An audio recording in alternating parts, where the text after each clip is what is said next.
Milan Vukashinović ndodhet në gjendje të rëndë në një spital në Nish në mbikëqyrjen e policisë pas një sulmi në rrethana ende të paqarta ndaj tij në fshatin Jelax, brenda territorit të Kosovës.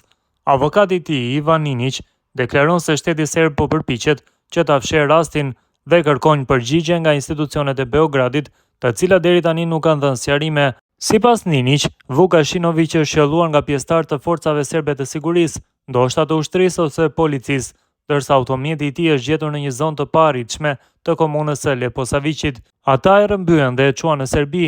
Fjala është për një veprim të organizuar nga strukturat serbe të sigurisë, thot avokati.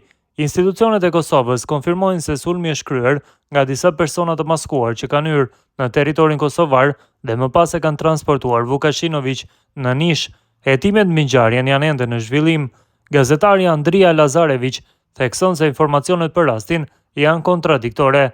Ndërkohë që avokati Ninić akuzon strukturat serbe të sigurisë, policia e Kosovës dhe agjencia serbe e sigurisë japin versione të ndryshme për ngjarjen. Mediat pro-qeveritare serbe e paraqesin Vukashinovićin si spionin e Kosovës, duke raportuar se BIA ka arrestuar disa persona në zonën e Rashkës për dyshime spionazhi. Avokati Ninić e lidh këtë rast me ngjarjet e shtatorit 2023 në Banjsk dhe paralajmëron se situata mund të ketë dalë jashtë kontrollit.